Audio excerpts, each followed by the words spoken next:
noches a todos. Gracias por estar. Este es un curso que viene haciéndose hace rato en el tema de la pandemia. Tratamos de ponernos al tanto. Hola, ¿me escuchan? Sí, sí. Bueno, ahora sí. Bueno, dale, gracias. Bueno, le quiero dar la bienvenida en nombre de la Asociación de Traumatología y Ortopedia de Misiones. Agradecer a los participantes y al trabajo que se ha puesto en campaña para llevar a cabo este tipo de Zoom a través mediante Álvaro Otero, que es un reconocido miembro de nuestra asociación, un gran colega. Así que bueno, le agradezco a todos los participantes y por supuesto también la gestión del doctor Laprovita, que está encargado de la parte científica y la organización de estos cursos, así que lo único que tengo que hacer es agradecerle en nombre de la ODMI, y bueno, Álvaro, podés comenzar a moderar, o tenés algo que decir, Pepe. Álvaro, te doy la palabra, organizalo vos. Bueno, listo, vamos entonces comenzando con la charla, a cargo de Germán Farfali. Germán fue expresidente de la Asociación Argentina de Ortopedia Oncológica, actualmente forma parte de la comisión directiva de la asociación, es médico de planta del Servicio de Ortopedia y Traumatología del Hospital Italiano y está en el Servicio de Ortopedia Oncológica. El tema que va a presentar es los 5 conceptos básicos en ortopedia oncológica para el ortopedista general. Bueno, gracias Álvaro. Buenas noches a todos. Voy a compartir pantalla. Díganme si se ve bien. ¿Se ve perfecto? Sí. Bueno. Correcto. Bueno, espera un minutito. Ahí está. Bueno, ahí estamos. Repito, buenas noches y gracias por la invitación. Nosotros somos médicos con Ignacio, trabajamos juntos. Es más, está acá al frente mío con distanciamiento social, pero estamos recién terminando las cirugías. Y bueno, voy a hablar algunos conceptos básicos. Esto no es para especialistas, creo que es más para el ortopedista general, que debe ser educado, informado sobre cómo manejar esta patología, porque realmente algunas veces un procedimiento erróneo realizado en un paciente de este tipo puede empeorar significativamente el pronóstico de ese paciente, no solamente el de la pierna, que si queda o no rengo o no, sino que puede alterar su vida, su pronóstico de vida. Todos sabemos que actualmente es difícil la medicina moderna, y muchas veces los médicos somos muy técnicos, muy soberbios, tratamos de trabajar de manera rápida, sin tener una buena relación médico-paciente, quizá a veces presionados por las circunstancias, por las coberturas médicas, los tiempos, etc. Y a veces este tipo de atención hace que no sea cualitativa, sino cuantitativa. Tenemos que ver más pacientes, etc. Lo que todo el mundo vive. Esto hace que haya una mala comunicación en la entrevista y en este tipo de patología a veces es importante escuchar al paciente, entender un poco de la enfermedad que tiene y aprender de lo que nos está diciendo, porque de esa forma uno puede hacer un buen diagnóstico. Si esto no es así, uno se empieza a cansar, tener burnout, pero la idea no es esta, principalmente cuando uno tiene que no solamente evaluar una prótesis, cómo camina, sino también si no tiene una recidiva, si no tiene metástasis, etc. Esta charla principalmente se basa en 5 puntos, que son 20 puntos, y yo me puedo llegar a hablar de 100 puntos en ortopedia oncológica, pero yo creo que hay 5 puntos, de acuerdo a nuestra experiencia, que si uno no los tiene en cuenta puede perjudicar al paciente. Uno es el tiempo, realmente influye o no en el pronóstico de nuestros pacientes. Los estudios, está bien estudiado, se piensa en un tumor cuando uno pide un estudio. ¿Cómo es la historia clínica? Algo que es muy común, muy frecuente, y a veces eso realmente también altera el pronóstico del paciente, es un nodulito subcutáneo, un tumorcito y muy subestimado, vení que te lo saco, venite al consultorio que con anestesia local te lo saco, etcétera. Eso es muy común, terminan siendo problemas. O biopsia, yo me voy a hacer una biopsia, yo te hago la biopsia, y bueno, tampoco es una biopsia para una osteomielitis, esto es distinto, hay que pensarlo del criterio oncológico. Los tumores El tiempo, bueno, el tiempo pues, es siempre, mientras más se retrase, es malo, es perjudicial, en todo tipo de tumores. Posiblemente en un tumor benigno grado 1 de Enneken, o sea que no crece, que está latente y no pasa nada, pero sí en tumores benignos agresivos, como el quistioso neurismático, el tumor de células gigantes, la fibromatosis agresiva, esto puede traerle algunas consecuencias al paciente. Porque si a nosotros nos llega un paciente con un TCG, o sea, un tumor de células gigante, en estas circunstancias, realmente se perdió el tiempo. Acá no hay posibilidad de desarrollar la articulación. Podemos intentar un tratamiento con denosumab, etcétera, pero lo más posible es que falle o tengamos recidiva y haya que poner una prótesis en un paciente de posiblemente 20 años de edad. O que hagamos una cirugía de esta y quizá por culpa nuestra, como traumatólogo, lo dejemos ir, o no, me voy a controlar en mi pueblo, no vengo más. El paciente tiene una recidiva, no vuelve y aparece realmente con un problema ya que sin vuelta atrás, y otra vez este paciente seguramente que es difícil conservar su articulación. O sea que el tiempo a veces hasta en tumores benignos es importante. Ni hablar de sarcomas óseos, los osteosarcomas, los sarcomas de Ewing. Mientras más pasa el tiempo, peor pronóstico, la enfermedad progresa, el tumor se hace más grande, mientras más grande, peor pronóstico local y más posibilidad de metástasis. Algunos tumores benignos, como el parastalo, tumores de superficie, o el condrosarcoma, que dependen de la cirugía, mientras más tiempo pase, más difícil es la cirugía. Los sarcomas de partes blandas suelen crecer y relacionarse después con los vasos y los nervios, difícil conservar el miembro. Esto pasa muy frecuentemente en la pelvis, este es un condrosarcoma donde el paciente realmente no consulta y bueno, llega ya en estas condiciones, una masa gigante. Es difícil la pelvis, entendemos que la clínica a veces no va de la mano con el tamaño tumoral, es un lugar donde crece mucho el tumor, pero bueno, el paciente ya no llega en estas condiciones, metástasis pulmonares, una lesión irresecable, etc. O estos tumores de partes blandas donde las estructuras ya están muy cercas, entonces ya tenemos que hacer cirugías y agregarles otros tratamientos como radioterapia, quimioterapia, que muchas veces son a veces poco efectivas o generan muchos problemas locales como la radioterapia. Nosotros hacemos este tipo de cirugía, pero acá podemos ver que a pesar que hicimos radio, resección, realmente nos costó mucho, tuvimos que liberar los nervios, a veces quedan secuelas y a veces el margen no es el óptimo. A pesar de eso ya lo voy a hablar después, está descrito que mientras más los márgenes o dejar tumor residual, peor es el pronóstico de los pacientes. Con respecto a las imágenes, en esto si uno tiene una sospecha hay que estudiar. No es como, no, miren, no pidan una resonancia porque sale plata, es caro, que la autorice. No, no, no. Acá hay que estudiar, hay que sacarse la duda porque estamos hablando de un tumor que puede ser maligno. Quizá en patología degenerativa o patología inflamatoria uno puede tratar de evitar un estudio CAR, pero en esto no. Siempre hay que pedir una radiografía completa, una resonancia, si hace falta para pensar en una metástasis, tomografía del hueso y del cuerpo, centellograma, etc. Un PET, esto es más del especialista, pero actualmente la verdad es que el PET cada vez tiene más utilidad. A veces es mejor que eso directamente lo pide un oncólogo o un especialista en ortopedia oncológica. Las tomografías computadas sirven mucho, las placas también.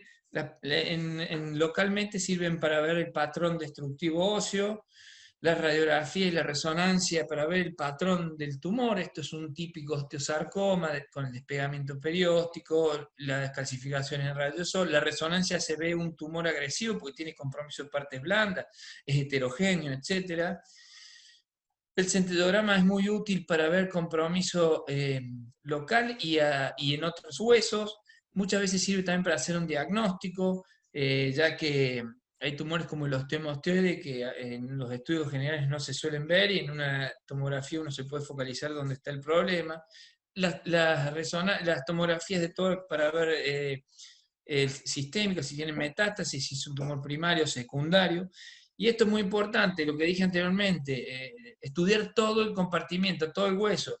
Si uno ya tiene un diagnóstico de un tumor, bueno, no se queden con una placa del tumor solo, porque a veces estos tumores pueden dar metástasis adentro del mismo hueso. Fíjense estas metástasis saltatorias. Evaluar cada caso en especial.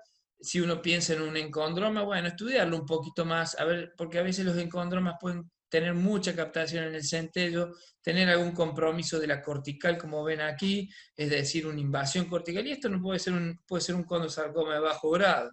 Ni hablar en estos casos, que también está tarde, pero hay que estudiarlo, y la resonancia es muy efectiva.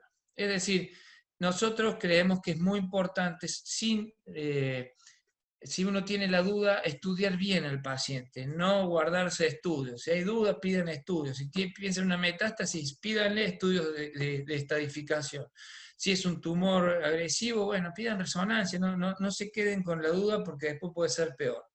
La historia clínica es muy importante en el análisis de un paciente tumoral, porque hay que preguntarle varias preguntas. Este es un ejemplo de un cuestionario que hacemos frecuentemente.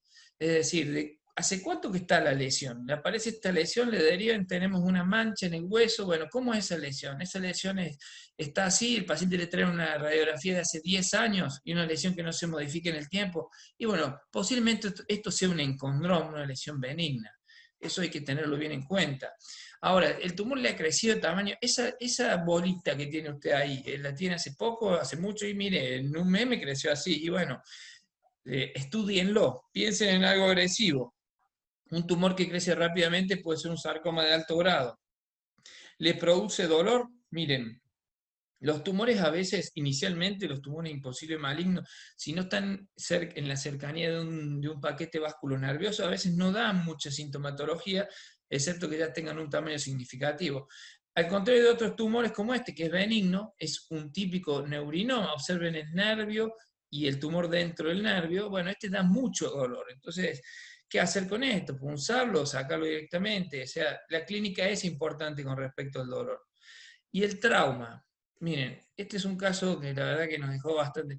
Este paciente tiene una fractura multifragmentaria de fémur distal con 20 años de edad. Uno cuando ve esta fractura, lo primero que piensa es, tuvo un accidente de auto, un accidente de moto. Este tipo nunca le preguntaron si cómo había sido el trauma. Entró por la guardia, una fractura multifragmentaria de 20 años, bueno, clavo endomedular. Este chico se había fracturado ese fémur bajando una escalera sin caerse, se hizo un paso fuerte.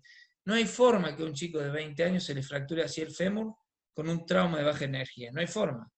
Nunca sospecharon un tumor. Bueno, este paciente clavo era un osteosarcoma, tuvimos que desarticular el miembro. Antecedente de neoplasia. Señor, usted tiene antecedente de cáncer de próstata, de riñón, tiene una mama en las mujeres. Bueno, pensar en una metástasis, la edad. ¿Usted cuántos años tiene? ¿Es joven? ¿Es viejo? Generalmente los pacientes mayores de edad, pensar primero en una metástasis. Síntomas y signos sistémicos. Otro caso de errores. Ven un tumor, posible absceso, fiebre, ojo, que hay tumores que dan fiebre y son cáncer, el linfoma, el Ewing, el mieloma. Todos los tumores de las células redondas, los tumores hematológicos pueden dar fiebre. Todo este tipo de tumores. Y otra cosa importante también, ver si no tiene alguna enfermedad hereditaria asociada. Hay tumores como la neurofibromatosis, o sea, el von Rickenhausen, que puede producir sarcomas malignos de la vaina nerviosa periférica, o tumores que tengan telangiectasia. Hay un montón de tumores que pueden ser relacionados a un síndrome genético, trastorno del P53, etc. Con respecto a la biopsia, este es otro punto clave. Cuidado con las biopsias. Las biopsias realmente es la forma de llegar a un diagnóstico definitivo, pero hay muchas cosas que hay que tener en cuenta cuando uno hace una biopsia. Hay que evaluar si es necesario primero una biopsia y después qué tipo de biopsia, por dónde hacerla, cómo hacerla. Estos son los tipos de biopsias, esto lo debe saber todo el mundo. Nosotros hacemos algunas biopsias con aguja fina o con trocar. Tienen que saber que para hacer estas biopsias en algunas lesiones hay que ser un poco especializado, porque si no las biopsias vienen negativas o con diagnósticos erróneos. También el patólogo debe tener experiencia, etc. Si vamos a hacer algún tipo de biopsia incisional o excisional, y bueno, está indicada la incisional, sin una técnica adecuada puede generar un hematoma y eso empeora drásticamente el pronóstico del miembro, quizás a veces termina en una amputación. Y para tener un osteosarcoma, para tener este diagnóstico, fíjense que con una biopsia en un especialista puede tener excelente taco y hacer un diagnóstico preciso. igual que este tipo de tumores, con una simple biopsia se puede llegar a analizar histológicamente o diagnosticar estos tumores. ¿Cuándo hacer una biopsia incisional o cuándo hacer una biopsia? Muchas veces nos pasa en los quistes aneurismáticos que vemos una lesión lítica, por ejemplo en el peroné, que quizás ya viene con una biopsia, que vino sangre, porque no es fácil a veces las lesiones quísticas hacer un diagnóstico, es un hueso superficial, lo discutimos en Ateneo, no parece una lesión maligna, agresiva, sí está insuflado el hueso, pero parece una lesión benigna, es metafisaria, le da todo cierre, y bueno, ya se hizo una biopsia, que vino sangre, y bueno, le hagamos una biopsia incisional, o excisional sería en este caso, se hace un curetaje, pero para hacer este tipo de cirugía tenemos que conocer la patología, porque si esto fuera un telangiectásico, y es muy posible que esto es un gran error. Ahora, es un tumor que puede ser agresivo, le hicimos algo percutáneo, pequeño, sin invadir los planos profundos, y bueno, de última, si es algo más agresivo, le resecamos el peroné, sin realizar una contaminación de los planos profundos, eso voy yo. ¿Qué tumores no requieren biopsia? Porque tampoco nosotros indiquemos biopsia a todo, para eso hay que tener un poco de conocimiento de la patología. Hay un montón de tumores, y quizá es lo que más vemos, que no requieren biopsia. El defecto fibroso metafisario, efecto fibroso cortical, fibroma no osificante, son lesiones completamente benignas que tienen un aloesclerosis, una cápsula ósea que le genera el cuerpo, porque esto no crece, esto está así de hace mucho tiempo, sin dolor. Y bueno, esto es muy común que sea un tumor benigno, o un más que un pseudo tumor benigno, y no hay que hacerle una biopsia, simplemente controlarlo. O un lipoma. Bueno, ¿cuándo es un lipoma? Y bueno, si tenemos un tumor lipomatoso, que en T1 y T2 siempre resuena como la grasa, fíjense, este tumor es igual que el celular subcutáneo. Y cuando hacemos el T2 o la supresión grasa, se apaga igual que el celular subcutáneo. Con esto ya es diagnóstico para un lipoma. Ahora, si esto tiene algún tabique, vasos sanguíneos, edema intratumoral, bueno, ojo que puede ser un liposarcoma bajo grado, pero para eso hay que tener bastante clara la patología. Pero tienen que saber que los lipomas generalmente con este solo estudio ya sabemos si es o no. Este tumor, muy común en la gente mayor, en las mujeres, un tumor que está por delante de la escápula, preescapular, bien fibroso, lo tiene hace mucho tiempo y suele ser bilateral, como ven aquí y aquí. Eso se llama elastofibroma, tampoco se hace biopsia, se controla. No, es un tumor muy móvil, a veces es muy fibrótico, uno quiere hacer una biopsia, no es fácil, pero es tan típico que nosotros no le hacemos biopsia, pero sí le hacemos control evolutivo. El schwannoma que hablamos recién, le duele mucho, bueno, ¿vale la pena hacer una biopsia? Ojo, que con una biopsia le podemos romper el nervio. Este tumor del nervio tibial posterior, si uno le mete una aguja gruesa, capaz que lastima el nervio. Entonces directamente nosotros, viendo la imagen, viendo todo, preferimos hacer una biopsia quirúrgica excisional conservando los fascículos del nervio. El osteocondroma, y esto es muy típico, si uno ve un tumor que la medular del hueso se continúa con la medular del exostosis, bueno, eso es un osteocondroma, con una tomografía lo podemos ver mejor. O este tipo de tumor, un tumor con calcificaciones, que generalmente lo tiene hace muchos años, que no toca la cortical, no invade la cortical, tiene esas calcificaciones tipo popcorn o así en palomitas de maíz, etcétera, sin dolor. Y bueno, esto es lo más común, que sea un encondroma, y hay que controlarlo, no hace falta hacer una biopsia. ¿Y por qué digo que la biopsia es importante? Esto ya está publicado, lo hemos hablado muchas veces.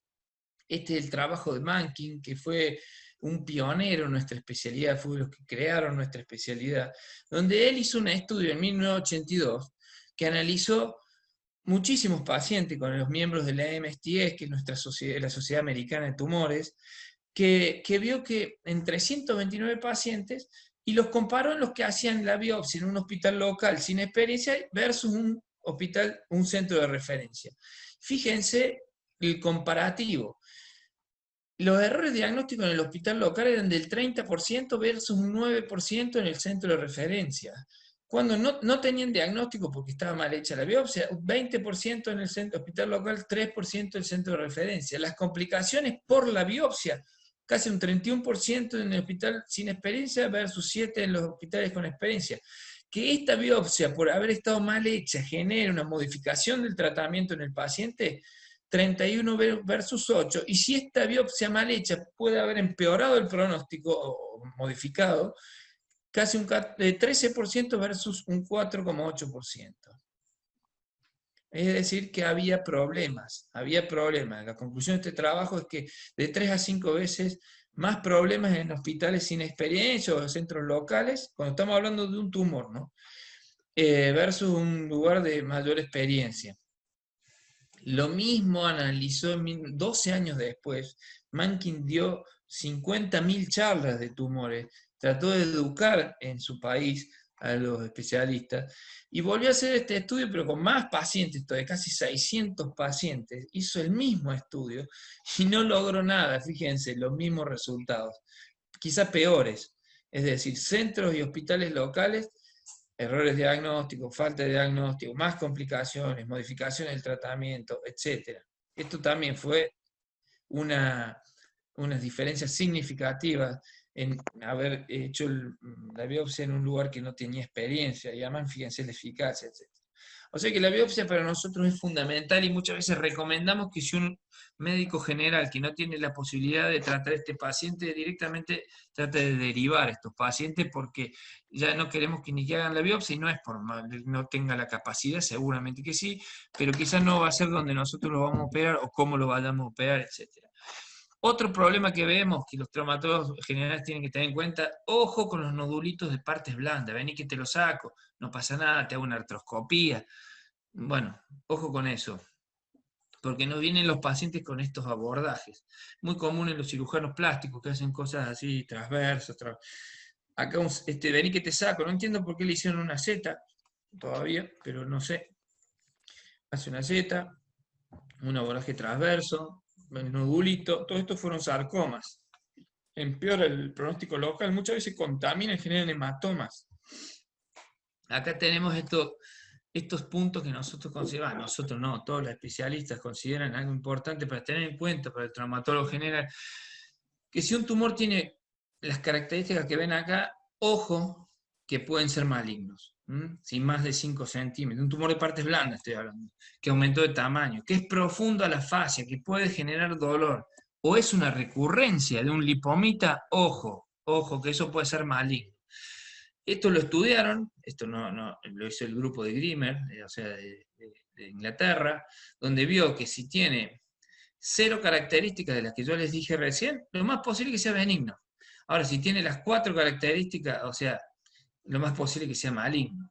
Y acá tenemos también un ejemplo. Venite que te lo sabe, no, esto debe ser un tumor benigno, un lipoma. Fíjense cómo hizo el abordaje y cómo lo sacaron. Primero, nunca en ortopedia oncológica se saca un tumor por un abordaje mínimamente invasivo. Nosotros las técnicas MIPO las odiamos, para que les quede claro. Esto está mal, es un pequeño abordaje, nunca va a poder obtener un margen quirúrgico oncológico un paciente que fue tratado con este pequeño abordaje, nunca, no tiene técnica. O sea, ya sabemos que está todo contaminado, ya sabemos que no fue posiblemente resecado de manera correcta. Esto terminó siendo un sarcoma de alto grado y el paciente se tuvo que volver a ampliar, se hace todo un tratamiento, se complica el pronóstico local, tuvimos que hacer colgajos, etc. Otro caso, vení que te lo saco, liposarcoma pleomorfo, otra ampliación de margen. Es decir, si tiene estas características, pensar en un tumor maligno, pero ojo que a veces tampoco lo es. Siempre hay que hacer, uno dice, bueno, pero entonces si tiene todo esto, se lo saco con margen. No, ojo, hay que tener noción de la enfermedad, porque hay tumores que son benignos, algunos que son sumamente agresivos, como la fibromatosis agresiva, que es como un cáncer, porque realmente es difícil de tratar y de resolver, la sinovitis velonodal pigmentada, sumamente recidivante, y esto que son malformaciones oculares que son simuladores, parecen tumores agresivos, pero no lo son. Inclusive esto de nosotros ya no lo operamos, hacemos tratamiento con embolizaciones o con esclerosantes. Acá tengo este gráfico donde se ve claramente que los tumores, cómo cambia el pronóstico depende de cómo se saque. Si un tumor está bien hecho, con un buen margen, excelente pronóstico. O sea, es lo más posible que esto es la posibilidad de falla. Si tiene margen negativo, este de acá abajo, excelente pronóstico. Si es cirugía marginal, pero está hecho por un especialista que quizá lo irradió antes, sabe cómo manejar los planos, etc., no es, por más que sea una resección marginal, fíjense que no cambia mucho con haber sacado el tumor con mucho margen. Ahora, cuando está mal planeada, sacado marginalmente sin tener en cuenta un montón de factores oncológicos, o directamente deja tumor, el pronóstico empeora significativamente. Entonces, para ir terminando, el tiempo juega en contra, las imágenes deben ser completas, no guardarse estudios, clave la historia clínica, tratar, si uno piensa en un tumor que puede ser complejo de tratamiento, derivarlo y no subestimar ningún nódulo. Y por último, siempre tratar a los pacientes de manera multidisciplinaria. Nuestra especialidad no se trata, acá no existe el cirujano heroico ni el excelentísimo cirujano. Hay cirujanos muy habilidosos, pero no, esto se maneja de a muchos, no se maneja solo. Todos los grandes cirujanos que se meten con un tumor, muchas veces terminamos nosotros amputando al paciente. Bueno, muchas gracias. Bueno, cualquier cosa, no sé si las preguntas van al último, como quieran. Al último, mejor. Dale, Álvaro. Bueno, sí, ahora Voy a dejar de compartir pantalla, ¿te parece? voy a dejar de compartir pantalla. Y bueno, dejamos las preguntas para el último. Seguimos con José Ignacio Albergo, también especialista en ortopedia y traumatología del Hospital Italiano y del Servicio de Ortopedia Oncológica. Él nos va a hablar sobre los resultados de la reconstrucción masiva con injertos en ortopedia oncológica. Bueno, ¿me escuchan bien? Sí, sí. Bueno, muchas gracias Álvaro por la invitación. Nosotros vamos a hablar hoy de reconstrucciones masivas en ortopedia oncológica. La década del 70 realmente marcó una bisagra para todos nosotros, los ortopedistas oncológicos, sobre todo a nivel de los sarcomas de hueso.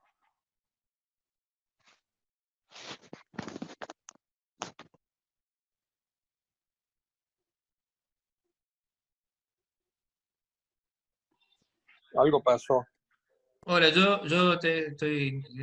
¿No te funciona internet, Dan? Acá estoy yo con Ignacio, hay un problema con su computadora, esperen un minutito. Puede ser, ¿me escuchás, Álvaro? Puede ser que puede su charla a Pablo o no sé, o Gastón, porque está con un problema Ignacio, vamos a pasar a mi compu. Bueno, Gastón Dale, Chiesa. ningún problema. Bueno, Dale. Gastón, seguimos con vos. Gastón Chiesa también es especialista en ortopedia y traumatología, también es especialista en ortopedia oncológica, forma parte de la comisión directiva de la Asociación de Ortopedia Oncológica, y él nos va a hablar sobre las alternativas quirúrgicas en ortopedia oncológica. Hola, hola, ¿ahí se me escucha? Sí, Gastón. Perfecto, Gastón. Bueno,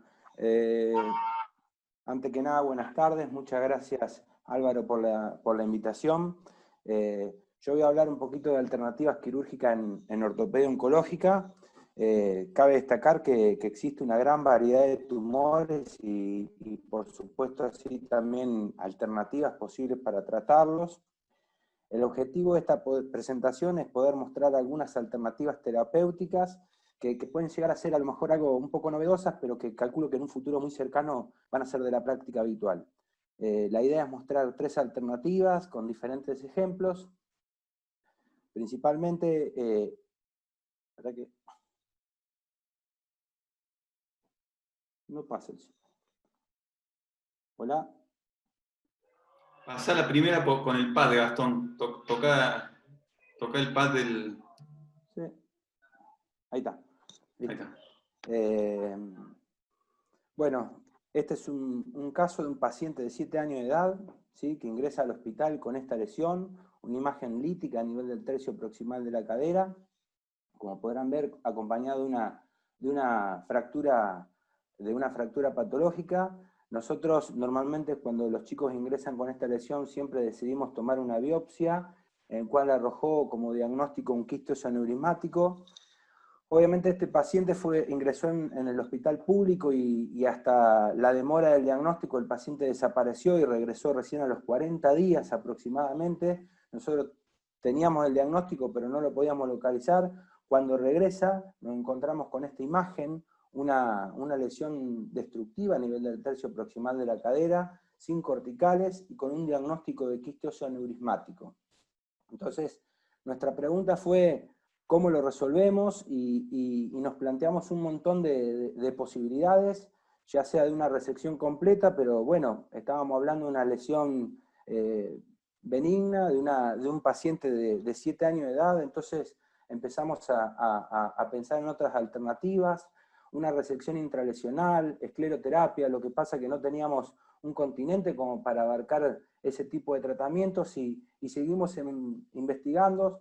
Encontramos este caso que hablaba de la embolización de un paciente de 5 años de edad, ¿sí? Con un gran quiste óseo aneurismático, como podrán ver a nivel del tercio proximal de la cadera, al cual se le habían hecho 2 embolizaciones arteriales selectivas, con muy buenos resultados al año de tratamiento. Entonces nos preguntamos por qué no. Esto es la radiografía en cual ingresó el paciente. La imagen siguiente es una angiografía de la arteria ilíaca primitiva izquierda. Si seguimos viendo, vemos la imagen selectiva del tumor, cómo se va inyectando la arteria femoral común izquierda, cómo comienza a embolizarse sus ramas, y cómo vamos a ver el contraste retenido, porque no tenemos flujo distal por oclusión de pequeños vasos. Ya en esta imagen vamos a ver las oclusiones de los vasos distales, y ya llegando al final de la embolización, vamos a ver la devascularización del 80% del tumor. Esta es la radiografía que presentó el paciente al año, fíjense la diferencia de cómo ingresó y al año del tratamiento, y esta es la radiografía a los 3 años, ¿sí? Con muy buenos resultados hasta el día de hoy.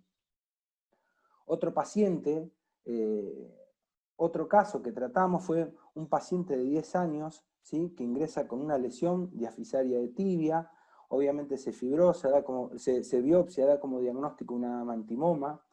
Esta lesión se discute en el comité y decidimos hacer una resección en bloque, ¿sí? Más un transporte óseo, intentando regenerar un hueso vivo que genere suficiente resistencia, durabilidad y una buena función de por vida. Nosotros hicimos la resección, colocamos el tutor para realizar el transporte. Al mes ya teníamos un crecimiento de 1 centímetro, a los 7 meses habíamos logrado 5 centímetros, a los 11 meses 11 centímetros y a los 14 meses 12 centímetros de longitud. Habíamos recuperado casi la totalidad de la pieza que habíamos resecado. Ahí decidimos sacar el tutor externo y colocar una placa, ¿sí? Como si fuese un tutor interno por toda la tibia, y esa es la radiografía a los 16 meses. Esta es la radiografía hoy a los 8 años de edad, la paciente ya estudiando medicina, jugadora de hockey. Tuvimos que sacar algunos tornillos porque tuvimos alguna infección local, pero la verdad que hemos tenido muy buenos resultados con esta técnica. Bueno, este es un trabajo, ¿sí? Básicamente que investiga las capacidades funcionales a lo largo de los pacientes que fueron sometidos por distracciones óseas posteriores a resecciones tumorales. La distracción ósea fue indicada en pacientes con buena respuesta a la quimioterapia, ¿sí? Y que se les podía preservar la epífisis.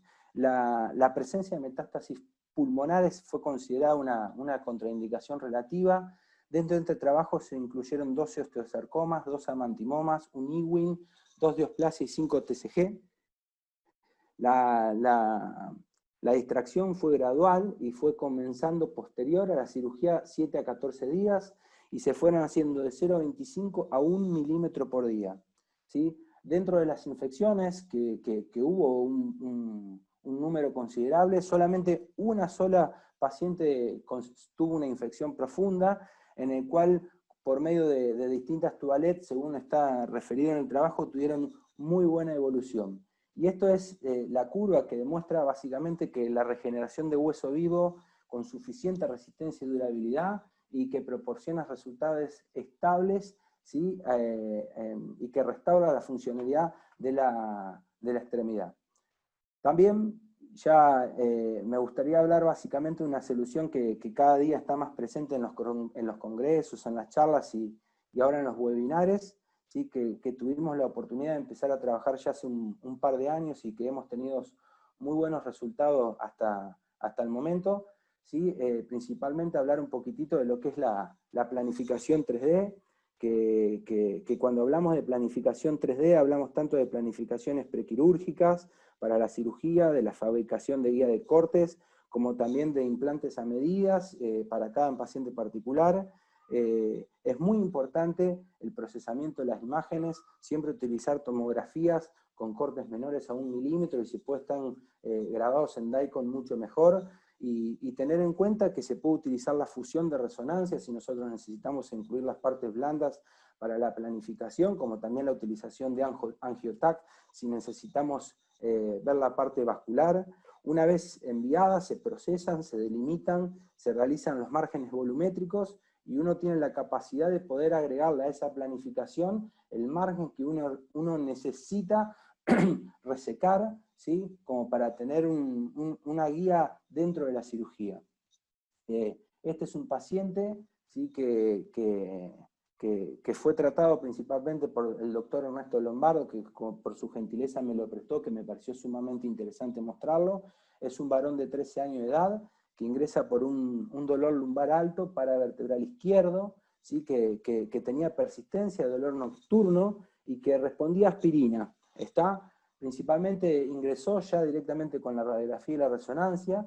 Se pidió una tomografía en el cual se pudo ver un nido de 1.2 centímetros y que presentaba menos de 6 milímetros de distancia de las estructuras neurológicas y sin corticales a nivel del canal vertebral. Entonces, la pregunta era cómo tratarlo, y entraron dentro del tratamiento de los osteostoía muchas dudas. El tratamiento conservador, no hacer nada, controlado bajo AINES, en el cual el paciente estuvo mucho tiempo realizándolo sin tener buenos resultados. La parte de la radiofrecuencia, que es algo que es lo que se utiliza hoy con mayor frecuencia, pero básicamente para la indicación de la radiofrecuencia debe existir una distancia entre el tumor y los elementos neurales de 10 milímetros, y en este paciente teníamos 6, y debe existir una cortical que lo separe, y en este paciente no lo teníamos. Otra opción era hacer una resección intralesional, y otra opción era poder hacer una resección en bloque.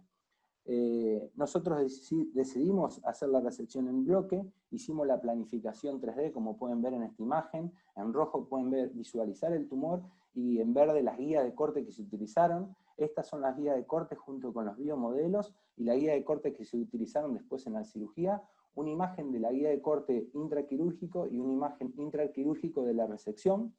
Y esta es la imagen de la pieza, más una tomografía del fragmento resecado. Ahora, otro caso para mostrar, este paciente de 44 años de edad, con una imagen y una lesión a nivel de la zona 1 de la pelvis, como pueden ver ahí, ¿sí? Con una reacción perióstica, el cual en la resonancia podíamos ver lesiones en región pelviana derecha a nivel del ilíaco, cómo compromete el glúteo menor, con características sólidas y edema a nivel del músculo. Entonces, principalmente decidimos hacer la planificación 3D, donde nos permite visualizar la zona que vamos a tener que resecar y pintarla del color que vamos a tener que resecar para luego planificar la guía de corte, y nos permite ver no solo la resección, sino evaluar las alternativas de reconstrucción que vamos a tener posterior, cómo nos va a quedar la pelvis, en este caso posteriormente a la resección. En este caso nosotros utilizamos un número cadavérico con tornillos acrilíacos y una barra de fijación, pero lo importante que nos permitió esto es visualizar y conservar toda la continuidad de la columna posterior de la pelvis, lo que nos permitió que el paciente pueda sentarse y deambular más rápidamente. Y ya, terminando, el último ejemplo, un paciente con una lesión lítica a nivel supracetabular, a nivel de la zona 2 de la pelvis, como pueden ver en la tomografía, una imagen bien lítica con adelgazamiento de las corticales, pero sin romperlas. Igual en la resonancia, como podemos ver esa imagen heterogénea, de la misma manera que la vez anterior, nos permitió planificar la resección que íbamos a hacer, y obviamente ir a la cirugía con la planificación, ya sabiendo y teniendo en cuenta por dónde íbamos a entrar y a dónde íbamos a cortar, y la fabricación de de un cotilo customizado que lo utilizamos junto con la utilización de hueso, y posteriormente la imagen de la radiografía en la tabla interna es hueso cadavérico con la colocación de un cotilo customizado a medida del paciente y fijado por medio de tornillos, y esta es la tomografía postoperatoria para que nos muestra la localización y el injerto de hueso que habíamos colocado a nivel acetabular. Y ya para terminar, dentro de las conclusiones, tener en cuenta que la embolización arterial selectiva en pacientes pediátricos con quistes aneurismáticos es una buena alternativa terapéutica. La preservación y la reconstrucción epifisaria por extracción osteogénica puede darnos excelentes resultados y puede restaurarnos la funcionalidad de la extremidad seleccionada, obviamente para cada caso en particular, y que la planificación 3D es una herramienta más, ¿sí?, que nos permite poder planificar la cirugía antes de entrar a cirugía, poder practicarla en una mesa varias veces, y eso nos va a disminuir el margen de error intraquirúrgico. Muchas gracias. Bueno, Gastón, muchas gracias. Buena la charla. Vamos a dejar las preguntas para el final. ¿Estás listo, Nacho? Sí, esperemos que la computadora de Germán no me falle ahora. Bueno, continuamos con la charla de Ignacio Albergo. Ahí está. ¿Ahí están viendo bien la pantalla? Sí, sí. Bueno, muy bien. Muchas gracias por la invitación, Álvaro. Muchas gracias a toda la comisión directiva de la Asociación de Misiones. Nosotros, como decíamos, vamos a hablar de reconstrucciones a largo plazo, y lo primero que tenemos que decir es que la década del 70 fue una bisagra para todos nosotros los ortopedistas oncológicos, porque es cuando se empieza a utilizar la quimioterapia y cambia el pronóstico de los pacientes de una mortalidad que rondaba el 90% a una supervivencia de alrededor del 70%. Y esto permitió que se vayan haciendo cirugías de conservación de miembro y no se hagan tantas amputaciones. Este gráfico es relativamente claro y marca cómo a partir de la década del 70 los pacientes fueron viviendo cada día más, se ha mejorado la supervivencia y se ha cambiado la amputación por la cirugía de conservación de miembro. Esta misma tendencia y estadística se vio en nuestro hospital cuando revisamos las series.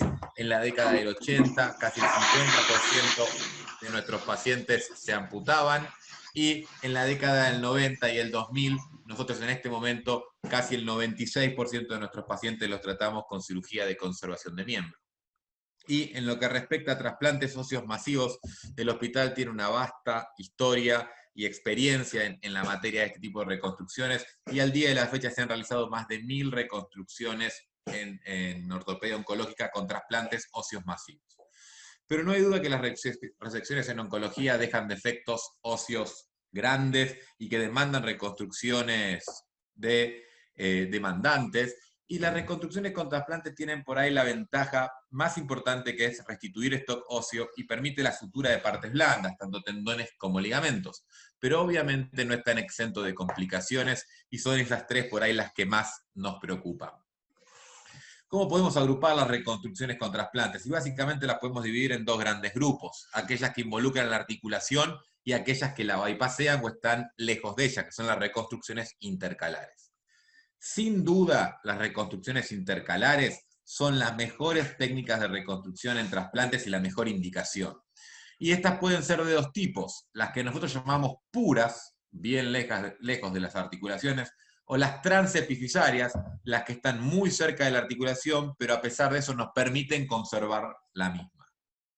Las puras tienen la ventaja que permiten conservar las dos articulaciones. En pacientes pediátricos conservan el cartílago de crecimiento y definitivamente restituyen stock óseo. Este es un ejemplo de un paciente de 5 años con un sarcoma de Ewing. Vean el planeamiento correspondiente a la época donde se operó el chico, y vean cómo a los 2 años ya se había logrado una consolidación, y a los 5, a pesar de haber tenido alguna que otra falla, había logrado una consolidación completa, restitución del stock óseo y preservación de sus dos cartílagos de crecimiento. También se pueden hacer en personas mayores, adolescentes o adultos. Este es un osteosarcoma parostal de todo el fémur medio diafisario. Se hizo una amplia resección y se reconstruyó la diáfisis entera del fémur, ¿sí? más del 70% del hueso con un trasplante osteoarticular, osteotomía proximal fijada con 2 placas, y este es el resultado postoperatorio. Vean cómo bypasea muy bien las 2 articulaciones, por lo que los pacientes van a tener una muy buena función. Y básicamente, ¿qué aprendimos en este tiempo sobre los trasplantes intercalares? Que necesitamos un buen contacto entre las corticales, que necesitamos que estén fijados con placas en compresión y que necesitamos estabilidad absoluta. Esos son puntos que no se negocian en las reconstrucciones intercalares. Imágenes de diferentes tipos de reconstrucciones en el fémur o en la tibia. ¿Y qué además aprendimos? Que se requieren 2 placas por osteotomía. A nosotros nos gusta la conformación en 90 grados, y que una de esas placas tiene que proteger todo el trasplante. El otro grupo de reconstrucciones intercalares son las transepifisarias, que tienen como positivo que conservan la articulación, pero que tienen como negativo que van a sacrificar uno de los cartílagos de crecimiento del paciente. ¿Sí? Vean este paciente, un chico de 14 años con un osteosarcoma del fémur distal. La barrera del cartílago fue realmente buena. Se hizo una resección de toda la parte epífiso-metafisaria del fémur. Vean lo que quedó de la articulación, menos de 3 centímetros, pero se preserva toda la cápsula y parte de ligamentaria. Se busca un trasplante lo más parecido posible al del paciente, que va a ser el receptor, y se realiza una reconstrucción. Este tipo de reconstrucciones, porque preserva la articulación de los pacientes, realmente tiene muy buenos resultados desde el punto de vista funcional.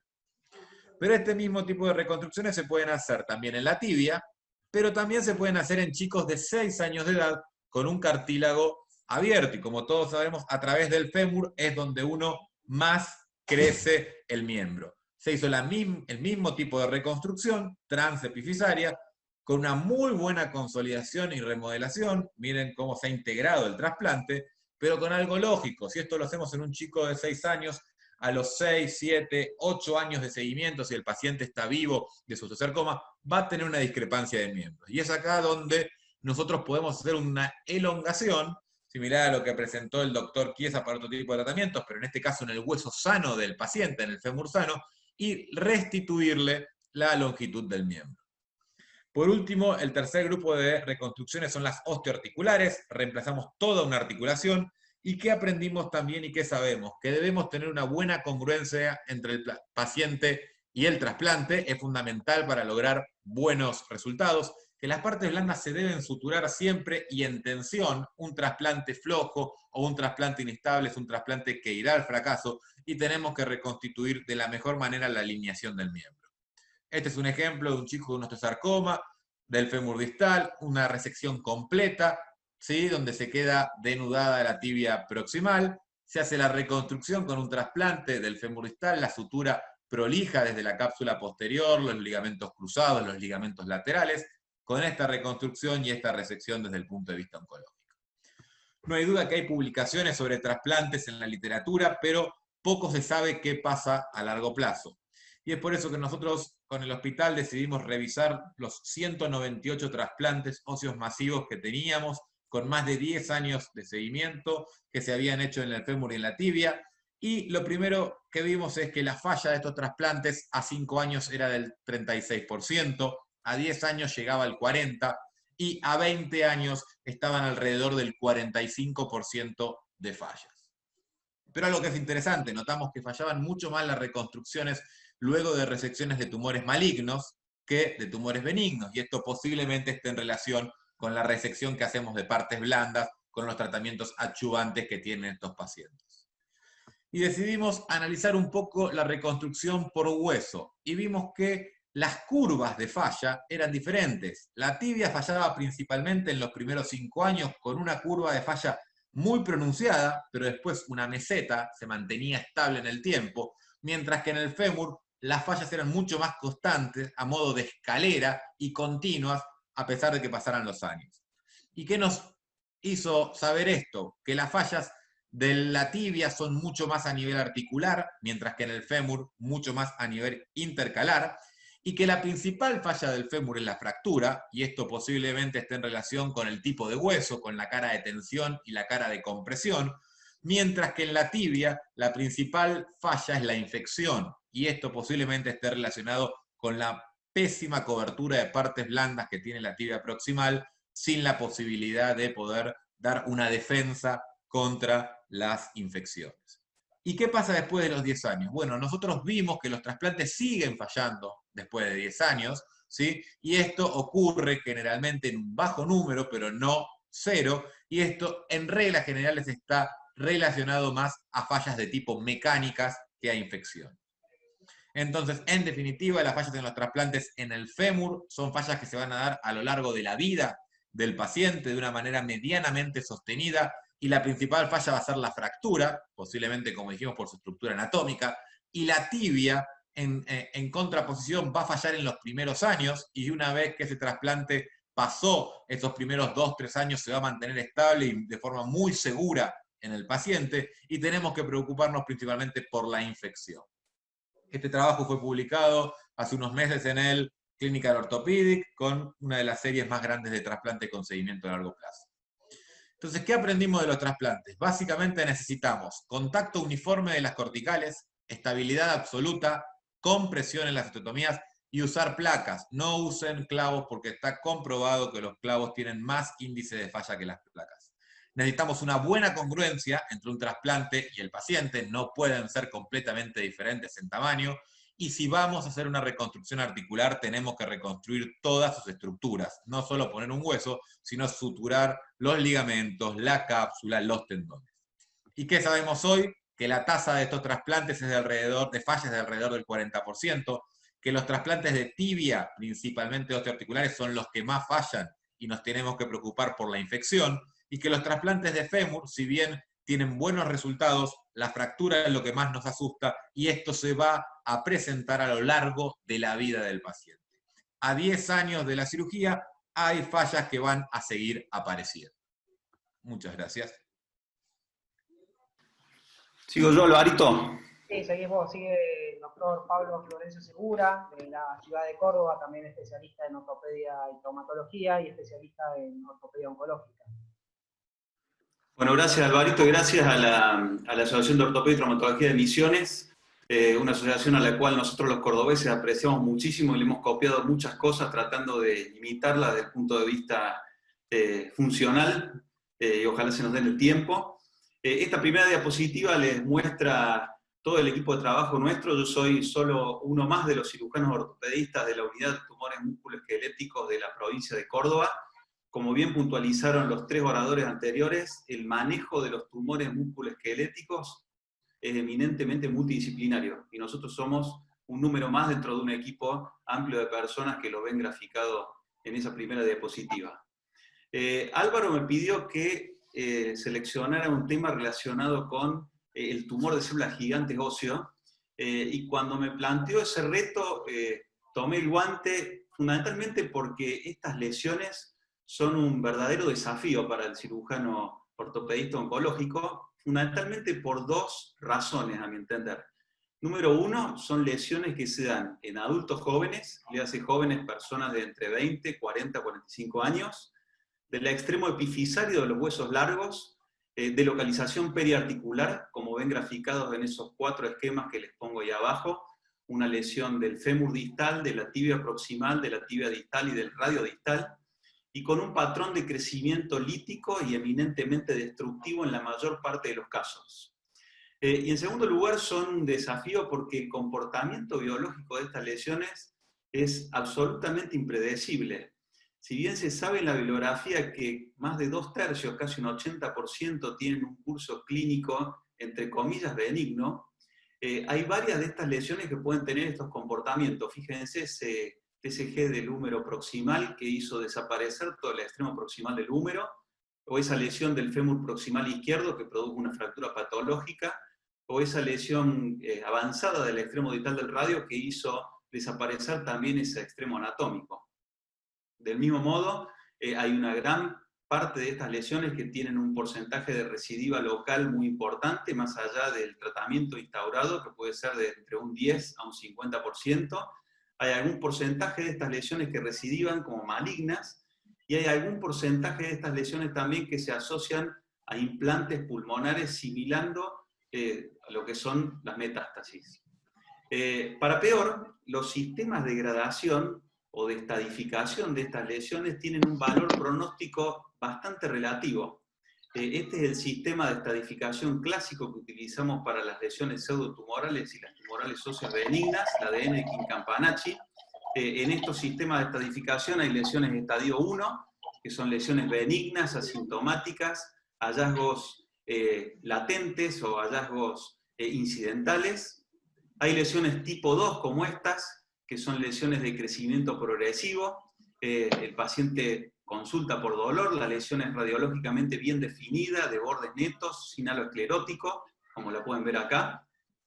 Y hay lesiones tipo 3, que son lesiones localmente agresivas, con invasión o masa en partes blandas, y un aspecto radiológico mucho más agresivo, donde uno ve bordes poco definidos o indistinguibles, con algún grado de demostración radiológica de compromiso cortical y masa en partes blandas.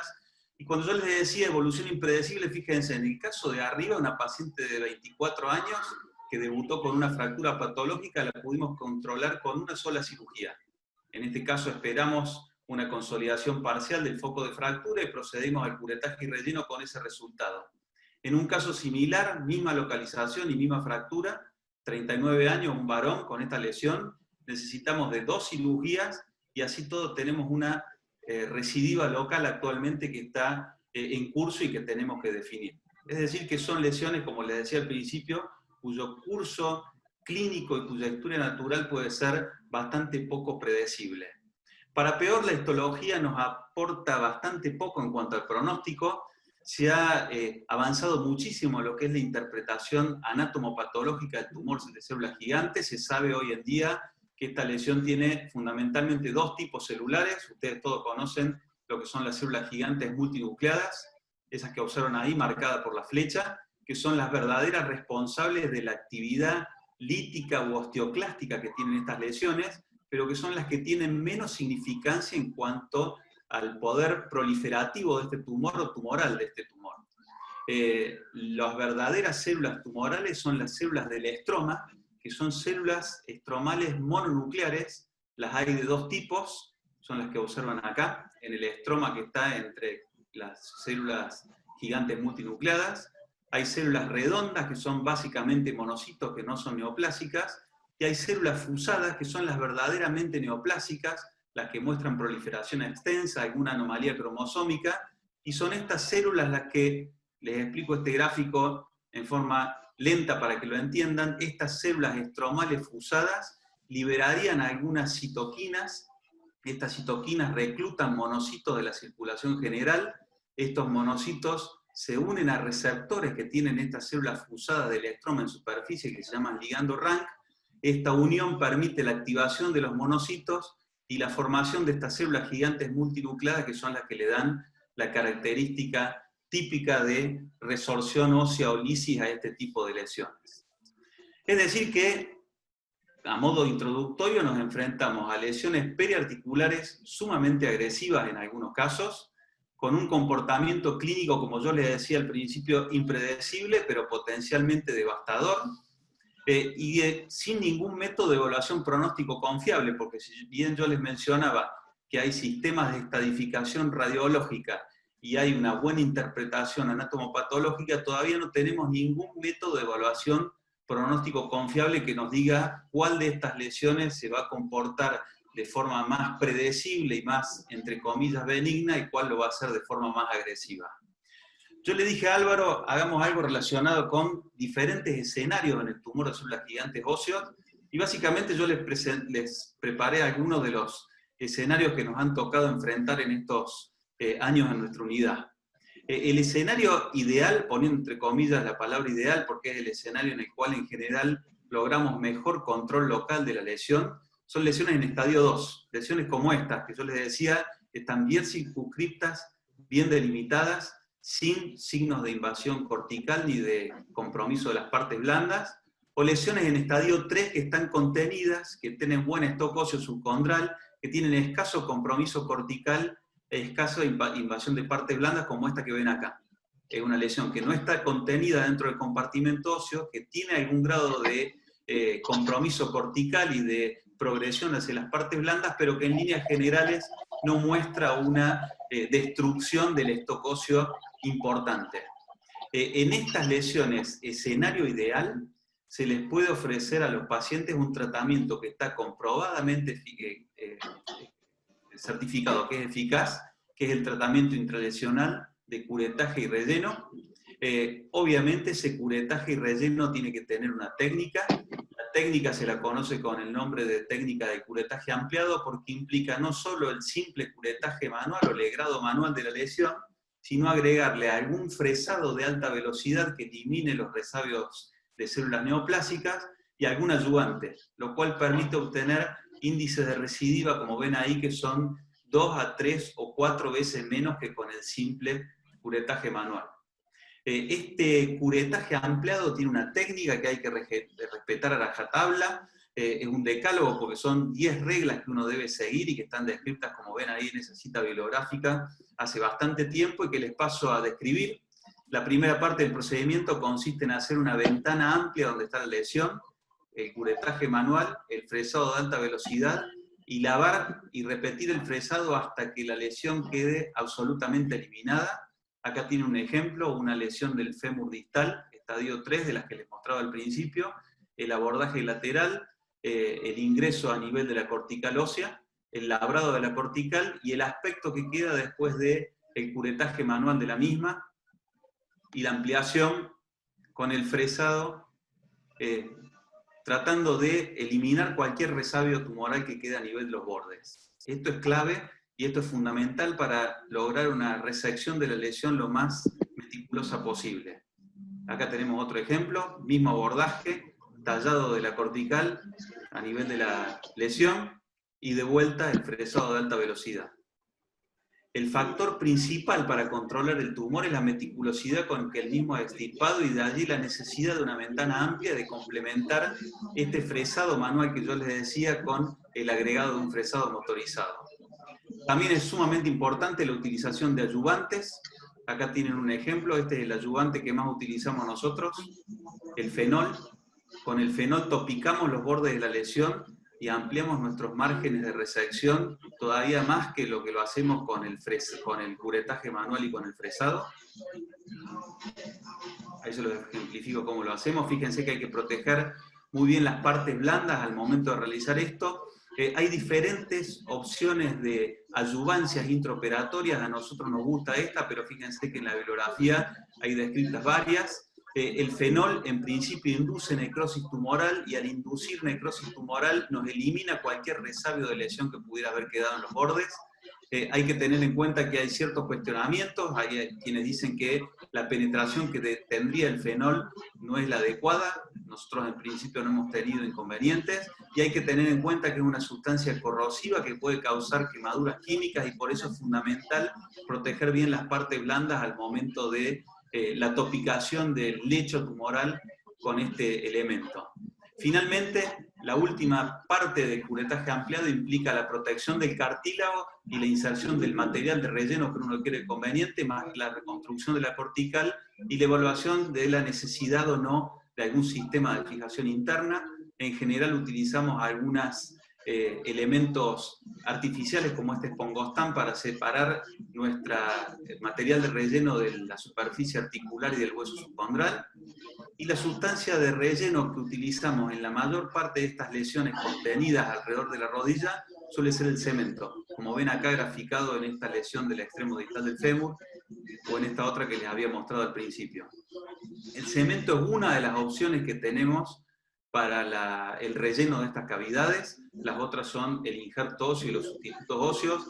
Básicamente el cemento da dos ventajas fundamentales, la detección precoz de recidivas y la estabilidad mecánica. Fíjense que ese paciente a los 2 meses postoperatorio, es decir, en un tiempo relativamente corto, ya está cargando el peso.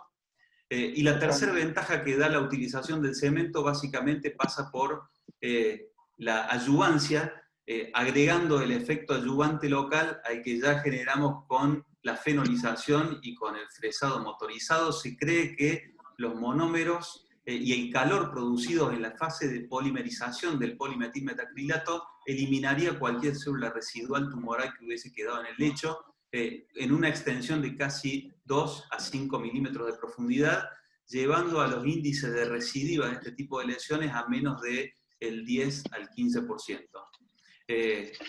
Obviamente, la principal contra y la principal duda que uno tiene en estos rellenos con cementos tan importantes alrededor de la rodilla es qué va a pasar con esa articulación a largo plazo. Esto es una cosa que está muy frecuentemente citada en la bibliografía, pero que no está definitivamente comprobada. Yo les muestro algunos ejemplos de nuestra serie. Fíjense, este paciente operado en el 2002, con esta imagen en el 2018, que no ha mostrado ningún tipo de efecto deleterio a nivel de la superficie articular, o este otro 2003, que requirió un segundo curetaje en el 2020, y fíjense, no ha tenido tampoco efectos mayores negativos sobre la superficie articular de su articulación de la rodilla. Esos que les mencioné recién son los escenarios ideales, los escenarios que todos quisiéramos encontrar cuando nos enfrentamos a un tumor de células gigantes óseo.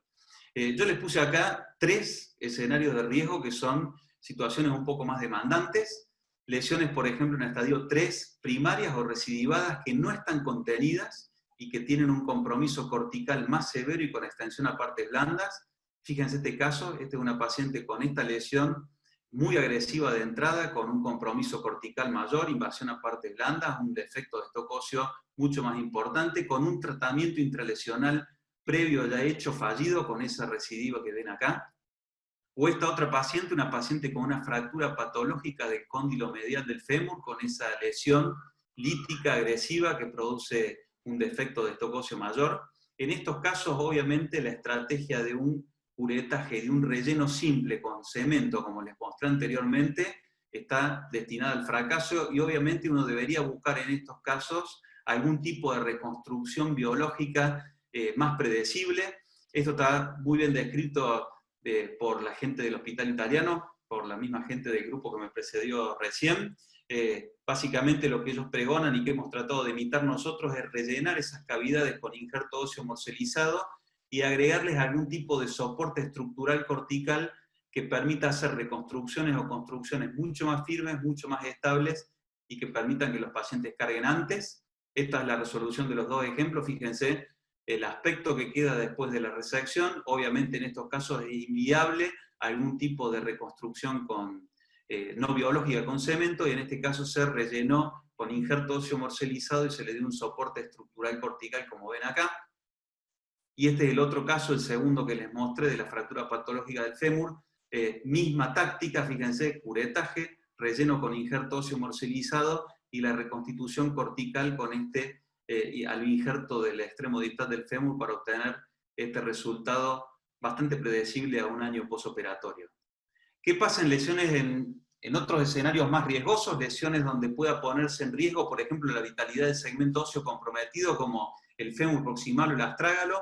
Por esto lo que hacemos a nivel del fémur proximal, fíjense, una lesión predominantemente del cuello, donde preferimos un abordaje anterolateral que nos permite tallar esta ventana amplia que ven acá, o esta lesión predominantemente de la cabeza, donde preferimos en estos casos una luxación controlada de la cabeza del fémur para tener una adecuada visualización de la lesión, como ven ahí, como se grafica ahí también. En estos casos, obviamente, la restitución de la anatomía pasa por técnicas biológicas, en este caso con injerto óseo morcelizado y el agregado de una fijación profiláctica, y en este caso de la luxación controlada con el relleno con injerto óseo morcelizado a nivel de la cabeza, con este resultado a casi 4 años posoperatorio. Fíjense otro ejemplo. Lesiones en las cuales uno tiene que buscar una estrategia más biológica para la reconstrucción, porque uno sabe que la restitución con cemento en estos casos está destinada a la falla y no es la adecuada. Obviamente en el fémur proximal la principal complicación es la fractura patológica, y en general en fémur proximal una fractura patológica por un TSG implica la prótesis, como vemos acá. Y les muestro un caso en el astrágalo, esta pacientita de 17 años con esta lesión bastante importante que ocupa gran parte del cuerpo del astrágalo.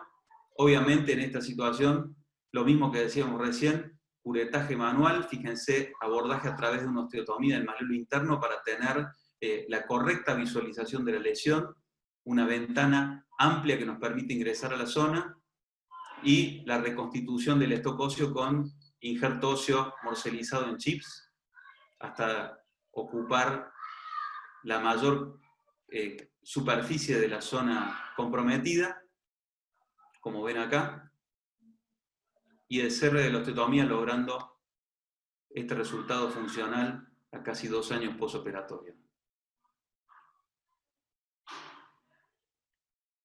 Finalmente, para terminar, tercer escenario de riesgo, las lesiones agresivas de entrada que no dan margen al curetaje y relleno.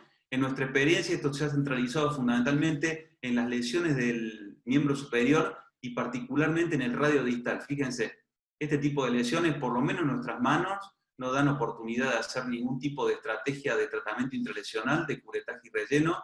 En estos casos uno tiene que ir necesariamente a la resección en bloque de toda la lesión. En este caso, por el compromiso de partes blandas que teníamos, decidimos hacerlo en 2 partes. En un primer tiempo hicimos la resección y colocamos un espaciador de cemento con antibiótico, y en un segundo tiempo, ahí ven la evaluación radiológica, y en un segundo tiempo fuimos a una reconstrucción con un peroné proximal autólogo, cruentando la primera hilera de carpo y vinculando el extremo proximal del injerto al extremo distal del antebrazo remanente, con esa evolución a largo plazo, 1 año postoperatorio, y la consolidación de las osteotomías a ambos niveles. Para terminar, en el tumor de células gigantes hay alguna estrategia farmacológica que nos está siendo de utilidad. La más difundida es la utilización del anticuerpo monoclonal conocido con el nombre de denosumab. El denosumab se une al ligando RANK, a ese receptor que yo le decía que tienen las células estromales fusadas de la lesión, evitando que los monocitos que se reclutan de la circulación general se activen y generen nuevas células gigantes multinucleares, que son las que tienen el efecto osteoclástico. Hay muchísimos trabajos sobre el uso del denosumab en el escenario del tumor de células gigantes óseos. Los paso rápido para no aburrirlos. Básicamente todos estos trabajos hablan de que en principio se disminuye el dolor, se mejora la movilidad articular global, se controla y delimita la progresión imagenológica de la lesión osteoclástica por este efecto que yo les decía de la reducción de la activación de los monocitos reclutados, y esta propiedad constituye el fundamento más importante de por qué este medicamento se utilizaría como neoadyuvante en el tumor de células gigantes óseo.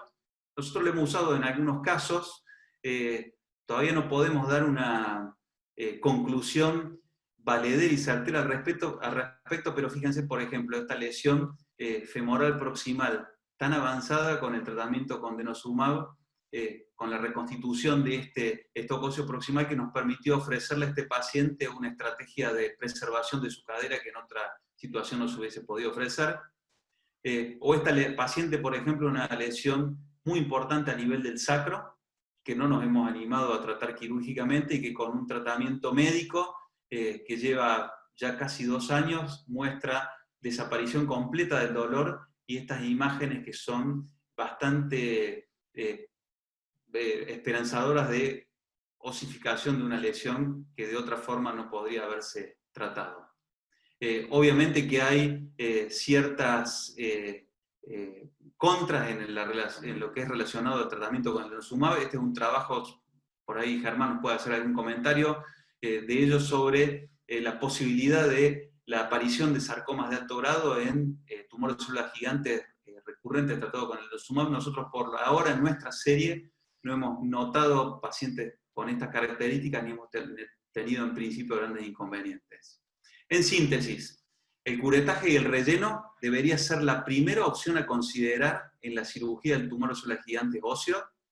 La técnica ampliada, como yo les mostré recién, debería ser la regla. Recuerden el fresado y recuerden el uso de algún tipo de adyuvancia intraoperatoria. La meticulosidad de la resección es clave y el factor principal para controlar localmente este tipo de lesiones. Como les decía, usen algún tipo de adyuvante intraoperatorio porque esto es de absoluta ayuda. El cemento, por lo menos en los escenarios ideales, como yo les mostré al principio, que son esas lesiones contenidas alrededor de la rodilla, a nosotros nos ha demostrado ser una estrategia de relleno confiable. pero considerar obviamente reconstrucciones biológicas con injerto óseo en ciertos escenarios de riesgo.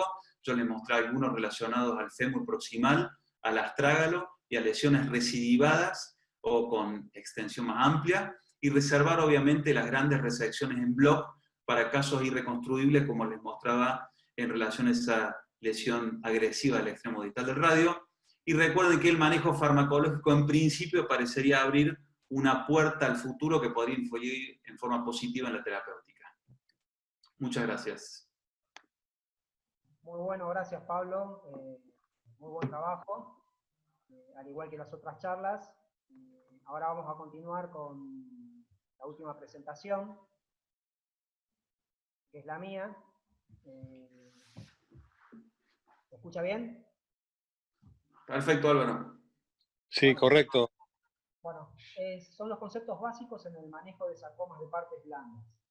Primero vamos a comenzar por definir qué son las partes blandas. La definición clásica de tejidos blandos engloba el tejido extraesquelético no epitelial. Discúlpame, Álvaro, no está la pantalla, no se ve la presentación. Compartila. ¿Se escucha bien? Correcto, Álvaro, correcto. Perfecto.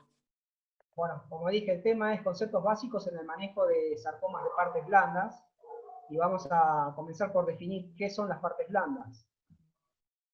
La definición clásica de tejidos blandos engloba al tejido extraesquelético no epitelial, que incluye el sistema retículo endotelial, la glía y el tejido de sostén de diversos órganos internos, y que incluye, por convención, el sistema nervioso periférico. Embriológicamente, estos tumores derivan principalmente del mesodermo con cierta contribución del neuroectodermo, y engloban una gran cantidad de neoformaciones que oscilan desde las más agresivas hasta las más inofensivas. Ahora, ¿qué son los sarcomas de partes blandas? Son tumores que derivan de los tejidos blandos, que están pobremente diferenciados, presentan una agresividad local y tienen la capacidad de dar metástasis a distancia en intensidad variable. La incidencia de estos tumores es bastante difícil de estimar, ya que los tumores de partes blandas muchas veces los pacientes o no los consultan o los consultan recién cuando tienen alguna afección estética o tienen compromisos con órganos nobles que les causen dolor, por ejemplo nervios, compresión a nivel de alguna arteria. Y también son llamados los tumores de tierra de nadie, porque los puede operar tanto el cirujano general como el cirujano plástico, traumatólogos generales, y muchas veces llegan a la consulta ya operados y sin un diagnóstico anatomopatológico. Pero se estima que en el sexo masculino la incidencia es en 2,5 cada 100.000 habitantes, en el sexo femenino 1,7 cada 100.000 habitantes. Son más frecuentes en los miembros inferiores en el 45% de los casos, en miembros superiores en el 35% y en el retroperitoneo de un 16%. En la edad adulta el más frecuente es el sarcoma de células fusadas y el liposarcoma. En los niños es el 7% de la patología oncológica, siendo el de mayor frecuencia el rhabdomyosarcoma. Los benignos sobre los malignos son ampliamente superiores en 100 a 1, y los sarcomas de partes blandas representan el 7% de los tumores malignos del organismo. Tienen una relación de 20 a 1 entre el cáncer de mama y el cáncer de pulmón. La clínica es muy importante. Hay que ver el tamaño del tumor, la penetración que tienen, si son supraponeuróticos, subaponeuróticos. En el caso de los sarcomas pueden permanecer durante mucho tiempo asintomáticos y presentarse como una masa mal definida. Puede ser palpable, indolora y generalmente adherida a planos profundos. El crecimiento es insidioso y se localiza en extremidades, tanto en tronco y cavidad abdominal. La evaluación radiológica es muy importante, siempre hay que pedir radiografías en los dos planos. Nos sirve para evaluar las estructuras óseas y ver algunos tipos de tumores que en la clínica pueden parecer de partes blandas, por ejemplo los bultos que causan los osteocondromas, pero radiológicamente podemos detectar que se trata de un tumor óseo. También hay que evaluar en la radiografía la silueta tumoral, que se puede llegar a ver en algunos casos en los sarcomas de partes blandas, si presentan calcificaciones, los flebolitos, como en los casos de angiosarcomas, y el compromiso óseo que tienen estos tumores. si hay erosión y remodelación de la cortical, vamos a estar en presencia de una entidad agresiva. Dentro de la evaluación también tenemos el centellograma óseo corporal total, que para los sarcomas de partes blandas no nos aporta mucho, a menos que estén en contacto con estructuras óseas que vamos a ver la fijación a nivel del hueso. La tomografía, al ser computada, sí es importante, nos da bastante información, pero la utilizamos más en el caso de estadificación para evaluar lo que son las metástasis a nivel de pulmón, retroperitoneo y ganglios linfáticos. Actualmente el PET nos aporta, nos sirve para un gran aporte de información por el aumento de las exoquinasas de los receptores de glucosa, que aumentan la actividad enzimática de las exoquinasas, reflejando la viabilidad celular. Recuerden que las células tumorales tienen un metabolismo muy alto, son muy ávidas por la glucosa, entonces con el PET vemos la hipercaptación que tienen. Nosotros en el servicio lo utilizamos generalmente como primera instancia cuando vamos a evaluar un paciente que va a ser sometido a quimioterapia para evaluar la captación que tiene prequimioterapia y postquimioterapia, para que el oncólogo pueda ver cómo actuó la quimioterapia en este tumor, pero nosotros como cirujanos preferimos guardarlo como segundo estudio después de la resección para ver si quedó actividad en la zona y vemos si hay o no recidiva local. El estudio que preferimos utilizar, que va a la vanguardia para los sarcomas de partes blandas, es la resonancia magnética nuclear, ya que esta nos brinda muchísima información, nos aporta los planos musculares que están afectados por el tumor, los compartimientos, la relación que tiene con los elementos nobles como los vasos y los nervios. También nos sirve como hoja de ruta para la planificación de la cirugía, nosotros viendo los compartimientos que están afectados, las estructuras nobles que pueden estar o no afectadas, nos permite hacer una planificación correcta para tomarnos el margen y hacer una resección que permita salvar el miembro o llevar una amputación. Otro de los estudios es la angioresonancia, que nos permite ver la vascularización que tienen los tumores, los vasos aferentes y eferentes de la lesión, que nos permiten llegar así a poder planificar una embolización selectiva en caso de ser necesario, para tener una resección más limpia, sin un sangrado tan profuso. Teniendo en cuenta lo que es la clínica y los estudios por imágenes, estos nos van a llevar un diagnóstico de presunción. Nosotros teniendo en cuenta los comportamientos clínicos, teniendo en cuenta el rango etario del paciente, la localización del tumor y las imágenes, podemos tener una presunción diagnóstica. El diagnóstico de certeza lo vamos a tener a través del anatomopatólogo cuando mandemos la biopsia y nos confirme de qué tipo de lesión estamos hablando. El objetivo de la biopsia es conseguir un tejido adecuado para el exacto estadiaje y anatomía patológica de la lesión. Las técnicas de biopsia ya las había nombrado Germán, tenemos biopsias cerradas y abiertas. Las cerradas son la función con aspiración con aguja fina y el trocar. Tienen la ventaja de que son rápidas, son ambulatorias, se pueden realizar con anestesia local y es de bajo costo. La desventaja que tienen es que podemos tener material insuficiente y tiene entre un 70 y 90% de fiabilidad.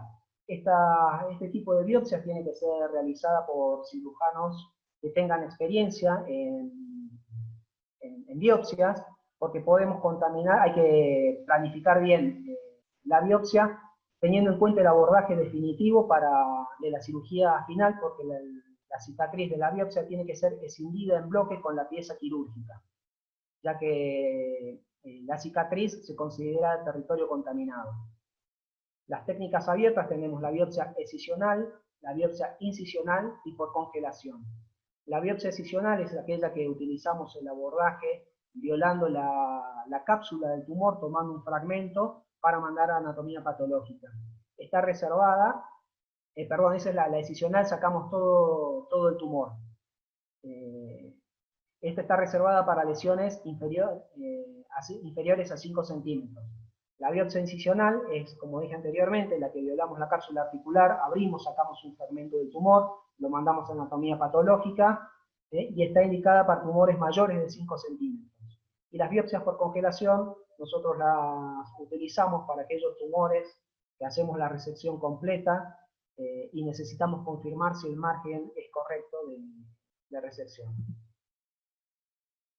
En los miembros, las biopsias en los miembros, necesitamos hacerlo en forma longitudinal en el sentido de los músculos, ya que, como tiene que ser escindido en bloque, nos permite sacar la cicatriz de la biopsia completa. Una biopsia transversal nos puede complicar y después nos lleva a hacer un abordaje mucho más amplio que necesita una reconstrucción, quizás hasta con colgajos plásticos para hacer una reconstrucción del miembro.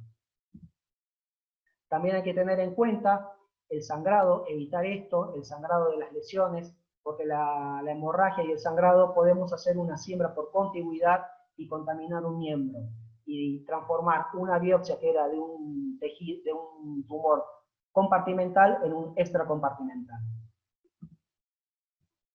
Tener en cuenta que cuando se saca en bloque, nos referimos a no sacar la cicatriz por un lado y después el tumor, sino que tiene que ir la cicatriz envuelta con todo el tumor que fue escindido.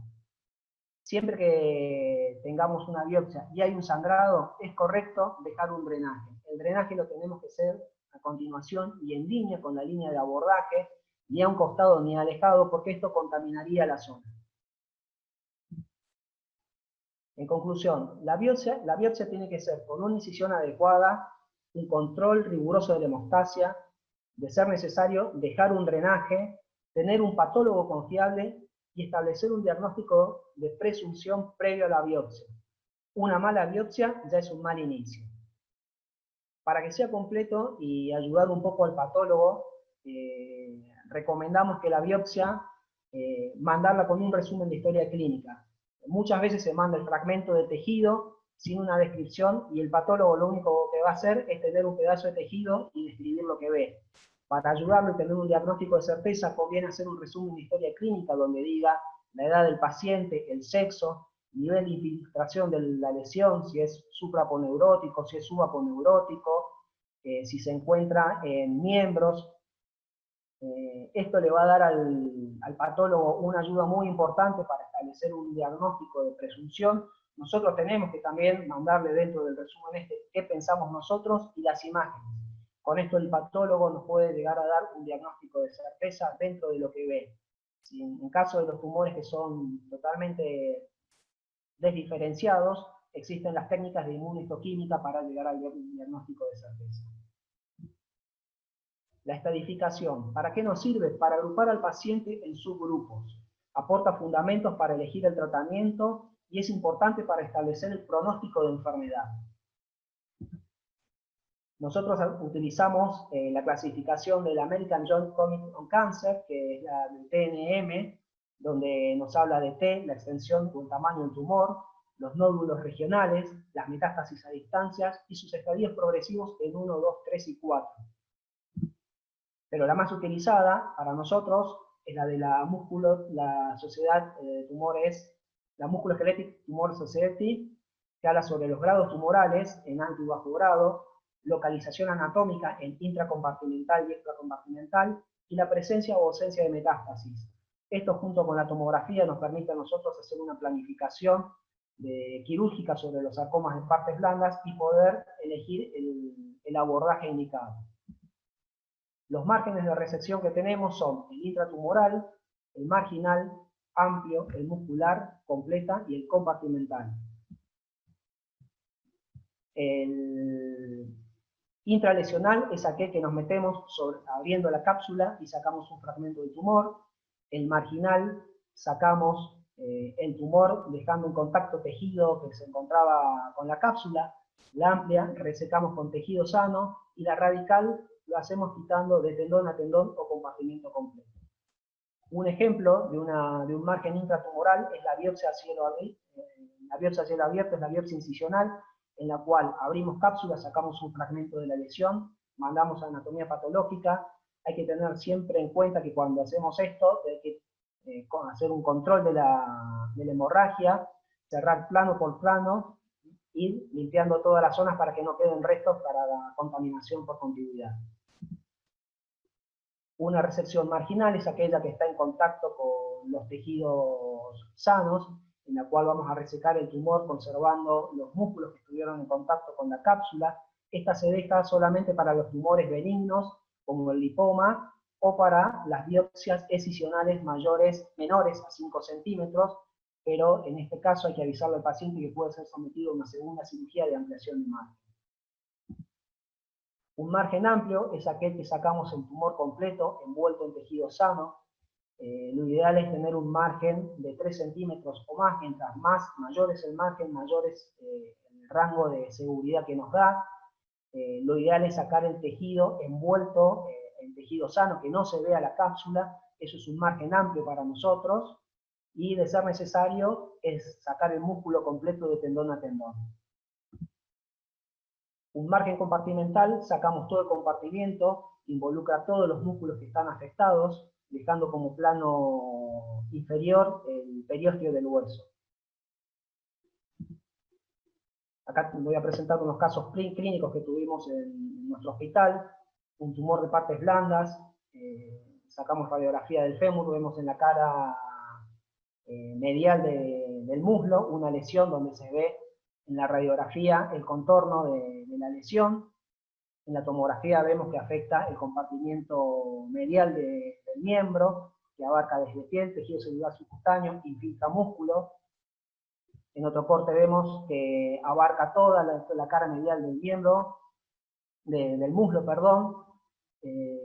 Tenemos un plano de clivaje, se encuentra alejada de los vasos. Esto nos permite planificar una resección compartimental del compartimento medial. Hicimos una estadificación donde no tenía lesiones a distancia. Acá tenemos la planificación ya sobre la paciente del tipo de abordaje, como tenía compromiso de piel, vamos a sacar todo lo que se encuentre contaminado. A nivel del abdomen íbamos a hacer un colgajo vascularizado del recto anterior, utilizando el músculo del abdomen. Esta es la planificación. Se hizo la resección del compartimiento completo, dejando como plano profundo el periósteo del fémur, que lo vemos acá en esta zona. Resecamos todo el compartimiento medial. Se hizo una reparación de la arteria femoral, mandándola posterior. Este es el colgajo plástico del recto anterior del abdomen. Este es el pedículo vascularizado que íbamos a utilizar para anastomosar con una colateral de la arteria femoral que ya habíamos resecado y la teníamos reparada. Esta es la pieza resecada, la zona de la biopsia, y acá vemos el compartimiento donde en ningún momento violamos la cápsula tumoral, no se alcanza a ver el tumor, está envuelto en todo el tejido sano, todo el tejido muscular del compartimento interno. Este es el control postquirúrgico que tenemos. Esto fue unos días posteriores, vemos que el colgajo está vital. Este es un segundo caso, que viene una paciente derivada del interior de la provincia, donde le habían sacado un tumor de partes blandas con un único estudio que fue una ecografía, donde la ecografía informaba como posible lipoma supraclavicular.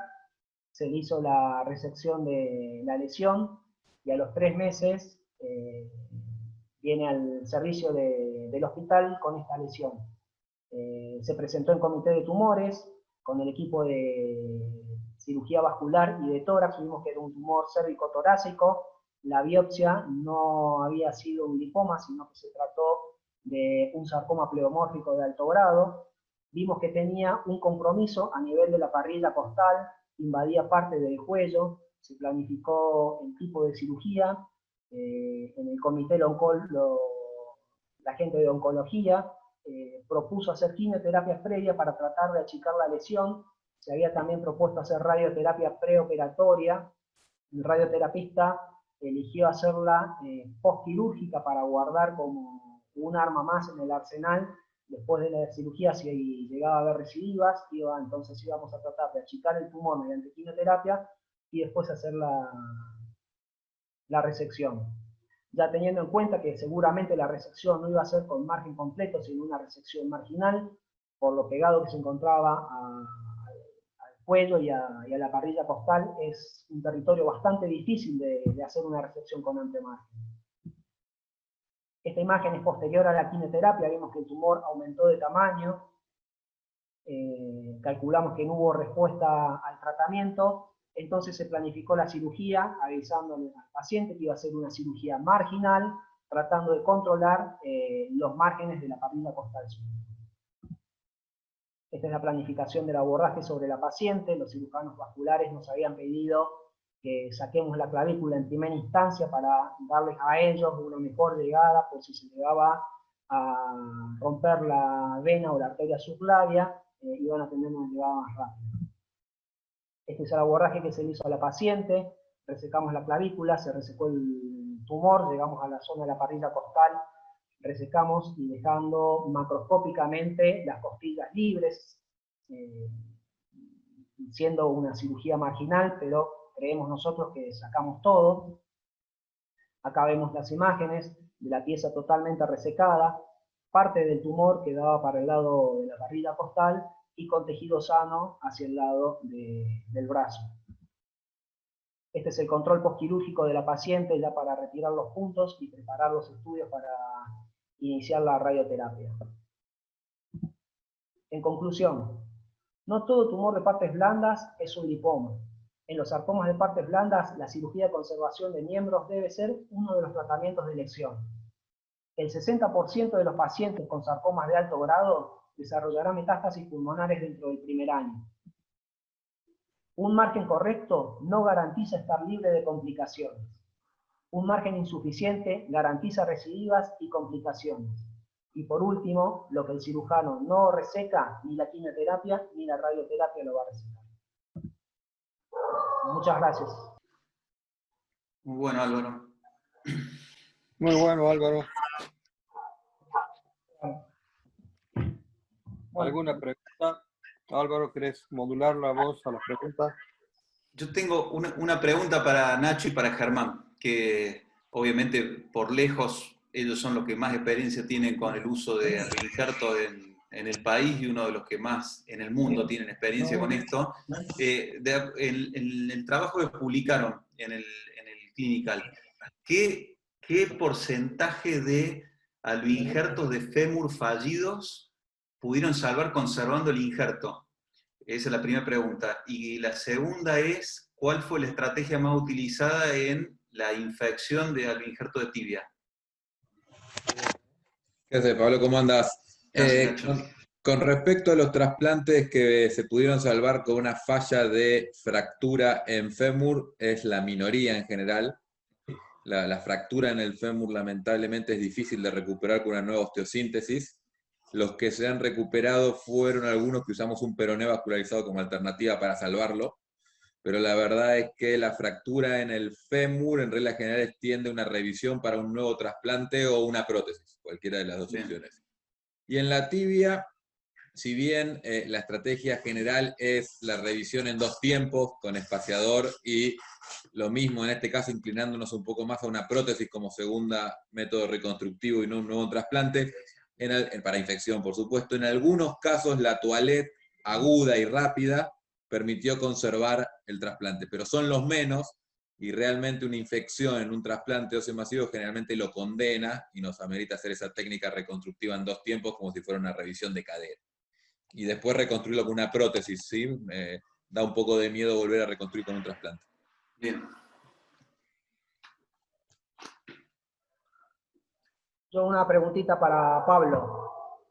Con el tema del denosumab, nosotros lo estamos utilizando como neoadyuvancia, pero después de utilizarlo hacemos tratamiento quirúrgico.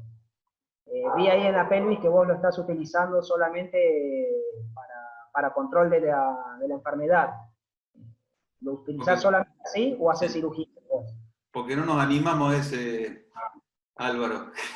Hay 2, en la estadística nuestra hay 2 tumores de células gigantes sacros muy grandes en pacientes que clínicamente están sin dolor, absolutamente asintomáticos con el denosumab, sin complicaciones neurológicas, y nos da miedo meternos a la resección de una lesión como esa a sabiendas de que vamos a crear seguramente un déficit neurológico. Entonces la estrategia en estos pacientes ha sido por ahora tratamiento de mantenimiento médico, no sabemos por cuánto tiempo y no sabemos cómo lo vamos a prolongar. De los 2 pacientes hay uno, de las 2 lesiones sacras, ¿no? Hay uno que ha hecho una necrosis maxilar y la otra, que es la pacientita que mostré ahí, está absolutamente asintomática y sin complicaciones. Así que en pacientes en los cuales la idea es no cirugía, estamos haciendo tratamiento de mantenimiento. Y en los pacientes en los cuales la idea de la cirugía lo estamos utilizando como tratamiento neoadyuvante. Éramos, cuando empezamos, más optimistas y ahora hemos visto ciertas cosas. En la estadística nuestra hay 3 pacientes que han tenido una recidiva post-curetaje. Entonces, medio como que las conclusiones no son todavía absolutamente definitivas en favor del uso del denosumab como neoadyuvancia. Yo creo que Germán y Nacho me parece que tienen una idea similar al respecto, ¿no es así? Hola, mira, justamente viste que mostraste un trabajo. El denosumab inicialmente fue un boom, se empezó a usar muchísimo para tumores de células gigantes, pero lo que vimos que lo que hace el denosumab es bloquear la señal de Rankel que congrega las células gigantes a este tipo de tumores. Pero la célula gigante no es un tumor. Lo que es el tumor es la célula intersticial. Entonces, cuando uno usa un denosumab, el tumor se calcifica, está perfecto, pero no está curado. Y hay muchas publicaciones que en el momento que lo cortas se activa como si nada. Y por otro lado, no lo usamos de neoadyuvancia a no ser que lo resequemos al tumor. Porque curetear está demostrado también que vos haces denosumab, se calcifica, le haces un curetaje y queda la célula intersticial dentro de celdas calcificadas que no es muy difícil curetear, pues se transforma en una piedra. Entonces, ya nosotros no lo usamos como adyuvancia para curetear. Sí lo usamos, por ejemplo, en lesiones muy grandes del radio o localizaciones anatómicas chicas, que con el denosumab se transforma en una piedra y lo resecamos completo. Eso hacemos.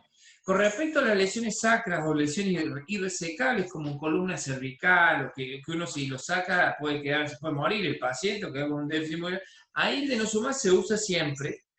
Y como está en la misma situación que decís vos, Pablo, y lo que estamos combinando son con bifosfonatos. Que el bifosfonato parece que tiene alguna acción citotóxica sobre la célula intersticial del TSG. Entonces, porque ¿qué pasa? Cuando uno le da denosumab en dosis alta por un tiempo largo, empiezan las complicaciones que dice Pablo, la necrosis maxilar, algunos problemas inmunológicos, etc. Después, el otro tema es el trabajo que mostró el case report, el reporte de caso ese de nuestra serie, que hay que tener cuidado con el denosumab también. Nosotros no sabemos, hay algunos tumores de células gigantes que son muy agresivos. Eso que uno lo curetea y vuelve, reseca y vuelve en partes blandas. A veces esos tumores son, eso lo hablamos una vez con un patólogo de la clínica Amado, esos tumores que uno curetea, opera y no lo puede resolver. A veces hay que considerarlo un sarcoma ese tumor, muchas veces. Nosotros, ¿qué pasó con el caso que presentaste vos, Pablo? Este caso lo habíamos hecho curetaje, resección, todo, y volvía el tumor. En una de esas le hicimos denosumab para resecarlo. Y cuando lo operamos, después apareció sarcoma. Posiblemente lo que pasa ahí es que uno con el denosumab bloquea la célula gigante y aparece la célula agresiva. No lo sabemos. Tampoco sabemos si el denosumab en realidad hizo malignización, porque está publicado en las series originales de denosumab. Sí. Hizo una malignización de las células intersticiales, que también puede ser, porque acuérdense que el denosumab en el sistema Rankel actúa en la actividad inmunológica linfocitaria. Entonces, el cáncer tiene que ver algo con la inmunidad. Entonces, tampoco sabemos si dándole mucho tiempo de denosumab no aparece un cáncer en un tumor que está border, ¿me entienden? Entonces, ¿qué podemos decir de denosumab ahora? Es muy útil, se usa, casos como el de Pablo es lo que más se usa, lesión irresecable para mantener la frenada. Ahora también le agregamos los bifosfonatos, hacemos una combinación para bajar la dosis de denosumab y ya no usamos más denosumab como neoadyuvancia, no lo usamos más, porque todos esos recidivaron. Lo que hicimos TSG, que hicimos neoadyuvancia y después recidivaron todo, no lo hacemos más. Tal cual. Coincido. Bueno, ¿alguna otra pregunta? Gastón, el caso ese que mostraste del quiste osteoaneurismático, la lesión parecía que curó. Imagenológicamente daba la impresión de haber curado, pero me pareció con un poco de colapso en varo del extremo proximal del fémur. ¿Puede ser? ¿No se plantearon hacer una fijación profiláctica en ningún momento? Por ahora no, pero es una de las alternativas que hemos charlado, sí. O sea, hacer una osteotomía correctiva secundaria de ser necesaria. Ajá. Sí. Bien. Y la última para los dos que hablaron de sarcoma de partes blandas, para Germán y para Álvaro. ¿Radioterapia pre o posoperatoria? ¿Cuándo? Mira, nosotros eso lo debatimos, como dijiste vos, la patología la tratamos en forma multidisciplinaria y evaluamos con el radioterapeuta. Por ejemplo, en el caso este del tumor cérvico-torácico, habíamos planteado hacer radioterapia preoperatoria para ver si achicaba. Y el radioterapeuta dijo que si íbamos a hacer quimioterapia, mejor esperar a ver cómo respondía con la quimioterapia, que hagamos la resección y que ya teníamos planificado hacer una resección marginal por lo difícil que es cuando compromete la parrilla costal el tumor, y él dijo que dejar para después de la cirugía la radioterapia. Bien, o sea, tus radioterapeutas en Misiones son más partidarios de la postoperatoria, en principio. Exactamente. ¿Ustedes, Germán? Mira, nosotros básicamente hacemos lo siguiente. La radioterapia preoperatoria está buena cuando tenés un tumor grande, que vos sabés que vas a ir muy marginal, pegado a los vasos y vas a conservar el miembro. Entonces está buena porque te da más seguridad. En el sentido que muchas veces actúa realmente sobre el tumor, produce una necrosis, y y algunas de las células peritumorales que están por fuera de la cápsula, hay algún efecto sobre eso y te da un poco de seguridad. Lo que pasa es que, claro, el 40% de los pacientes se complican con la radio pre, por lo menos en nuestras manos, y está publicado eso también. Se puede operar a un paciente y sabe que después viene la toalete, hasta han terminado amputados pacientes por complicaciones de la radioterapia. Pero sí lo utilizamos porque son tumores grandes, que sabemos que son profundos, cerca de los vasos y nervios, y sabemos que vamos a ir marginal. Entonces ahí le hacemos radioterapia pre. Si son tumores muy chicos, superficiales, no le hacemos nada, porque ahí uno le puede sacar con buen margen. Lo sacás con margen sin nada. Y si son tumores profundos y resecables, y se tienen que hacerse radioterapia porque son mayores de 5 centímetros, por debajo de la faz, todas las indicaciones de la radioterapia, entonces ahí lo sacamos y le hacemos en el post. Porque, ¿qué pasa? Si uno hace un tumor grande y tiene que abordar todo el muslo con las articulaciones y después lo irradia en nuestras manos, el territorio irradiar es tan grande que produce complicaciones a largo plazo como la osteonecrosis, complicaciones neurológicas, todo por el gran campo que se tiene que irradiar. Entonces, la radioterapia es muy importante, pero tenemos que saber que no es gratis, punto número uno. La quimioterapia en sarcoma de partes blandas no es tan efectiva en pacientes mayores, sí lo usamos mucho en pacientes pediátricos o pacientes jóvenes, y en algunos casos, pues sinoviosarcoma,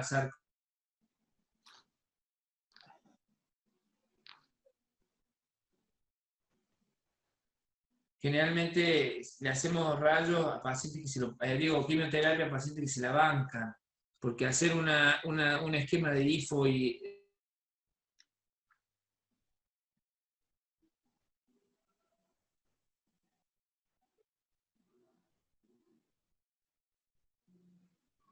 Ahí se cortó. Están con problemas de señal. Se corta el audio, sí. Sí. Me parece que lo están echando allá. Pues, Bueno, yo no tengo más preguntas, solo agradecerles, muchachos, excelente, me encantó. Álvaro, a vos y bueno, a toda la gente de Misiones. Bueno, lo mismo yo a todos ustedes, a todos los disertantes, muy buenas charlas. Muchas gracias por la invitación, la verdad que muy lindo. Félix, una pregunta.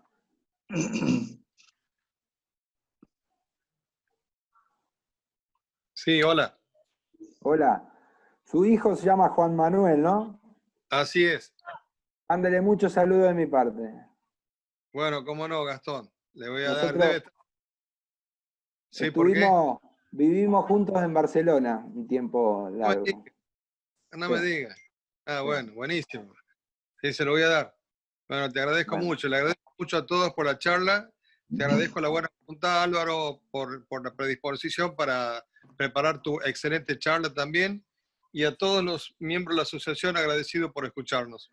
Muy bueno. Pepe, ¿quieres decir algo? Abrazo, gente.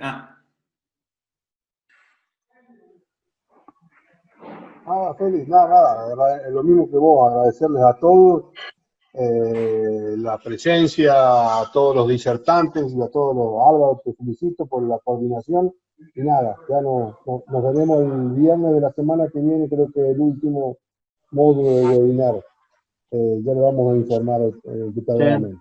Gracias. Bueno, gracias a todos. Gracias, Álvaro. Otra cosa. Álvaro? Pará, acá te combo, vení. Muchas gracias, Álvaro, por todo. Muchas gracias. Chau. Gracias, Álvaro. Fantástica la charla. Chao, buenas noches. Muchas gracias. Chao. Nos habíamos quedado sin Chao, internet. gente, gracias. Ahí está. Ahí está, mano. Gracias, gente, nos vemos. Chao, gracias por todo. Chao, Germán. Me gusta escucharte, Germán. Gracias, igualmente, y saludos a todos. Chao, papá. Está bien. Chao. Abrazo grande y cuídense. Todos. Hasta luego. Chao, Gastoncito. Nos vemos. Chao, Gastón. Nos vemos. Chao. Abrazo. Chao. Adiós, Gastón. Adiós.